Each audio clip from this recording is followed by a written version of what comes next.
अटल बिहारी वाजपेयी जी भी प्रधानमंत्री बन गए, दूसरे दलों के भी चंद्रशेखर जी भी प्रधानमंत्री बने, देवगौड़ा जी भी बने, लेकिन इनको केवल हिंदू मुस्लिम करना है और आरएसएस का ये एजेंडा है और उस एजेंडे को इनको लागू करना है क्योंकि इनको अपनी कुर्सी भी बचानी है। साडू दो तरह के होते हैं, दूसरे वाला है। भाई साहब, और कोई बात भी है क्या आपके पास में? तो मैं समझता हूँ कि अब लोग उगता गए हैं मोदी जी से और इनके झूठे वादों से, इसलिए आने वाले समय में कांग्रेस और ज्यादा ताकत के साथ में आएगी और समय आने पे पुनः दिल्ली में सरकार। देखिए, 70 साल से इसकी आवश्यकता महसूस नहीं हुई और वो कानून अपना काम कर रहा है। अटल बिहारी वाजपेयी जी भी प्रधानमंत्री बन गए, दूसरे दलों के भी चंद्रशेखर जी भी प्रधानमंत्री बने, देवगौड़ा जी भी बने, लेकिन इनको केवल हिंदू मुस्लिम करना है और आरएसएस का ये एजेंडा है और उस एजेंडे को इनको लागू करना है क्योंकि इनको अपनी कुर्सी भी बचानी है। तो मैं समझता हूं कि ये देश के जो लोगों के जरूरी मुद्दे हैं, महंगाई है, बेरोजगारी है, किसान की आमदनी बढ़ाने की बात जो वादे ये करते थे, आज जो डॉलर के मुकाबले रुपया गिर रहा है उसकी बात नहीं करेंगे, इंफ्रास्ट्रक्चर की बात नहीं करेंगे। मोदी जी, आज बताइए, आप 1 साल से अधिक समय हो गया, लगभग 1 साल हो गया, कितने विदेशों में घूम लिए? कभी उन्होंने देश के लोगों की, उनके मुद्दों की, उनकी आवश्यकताओं की कभी कोई चर्चा की हो तो आप बताइए। आप बताइए, वो एक मैसेज देने के लिए 2 बजे तक लोकसभा चला रहे थे कि देखिए हमने 370 हटा दी, हमने ये कर दिया, हमने ये कर दिया। एक तरफ मोदी जी जो है वो ईद पे किट बांट रहे हैं, एक मैसेज देने की चेष्टा कर रहे हैं बिहार में चुनाव को बंदे नजर रखते हुए, और एक तरफ बड़े बड़े उद्योगपति लोग कह रहे हैं, सही है गलत है पता नहीं, कि बड़े बड़े जो इनके परम मित्र हैं 2-3, उनके जो बंगले हैं, उनकी जो प्रॉपर्टियां हैं, उन पे वक्फ का प्रश्न चिन्ह लगा रहा है और सुप्रीम कोर्ट उनकी मौजूदा कानून के मुताबिक उनकी मदद नहीं कर पा रहा था।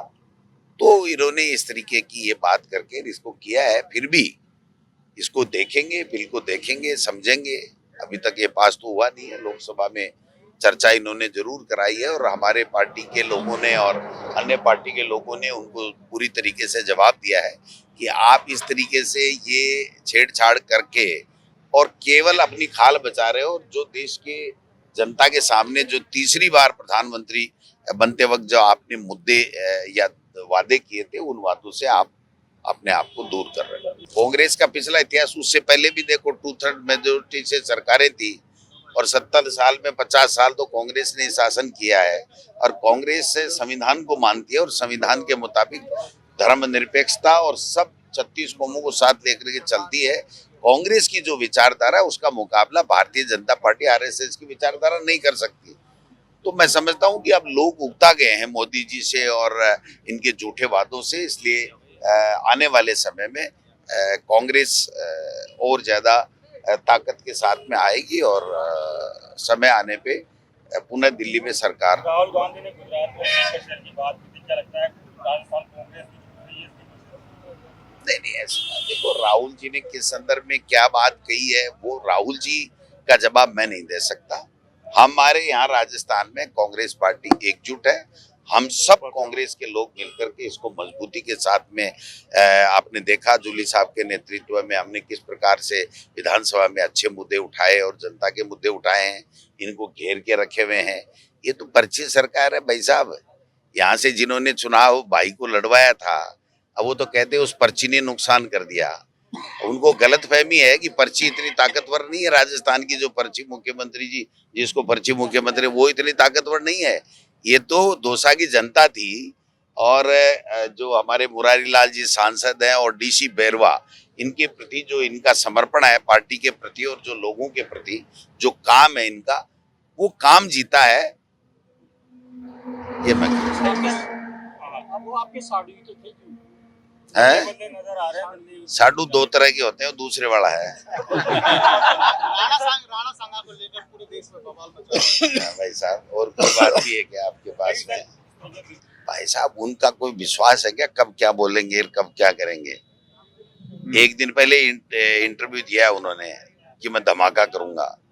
कल कोई कह रहा था, पत्रकार मेरे को पीसीसी में कह रहे थे कि कल फिर दिल्ली गए हैं, फिर कह रहे हैं मैं 9 महीने की भरपाई कर दूंगा। एक तरफ कह रहे हैं मैं धमाके करूंगा, एक तरफ कह रहे हैं मैं बम फोड़ूंगा, एक तरफ कह रहे हैं कि मैं भ्रष्टाचार नहीं होने दूंगा।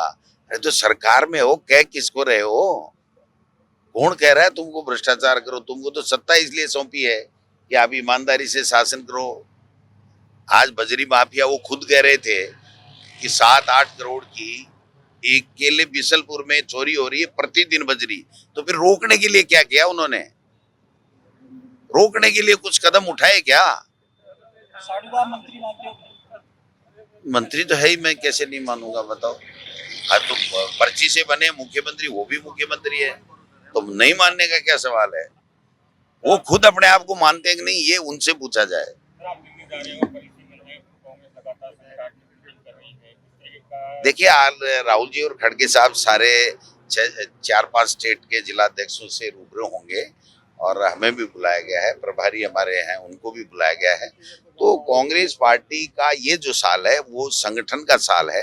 एआईसीसी ने संगठन को मजबूत करने के लिए और संगठन में जो भी रिक्तियां हैं उनको भरने के लिए उन्होंने काम किया है।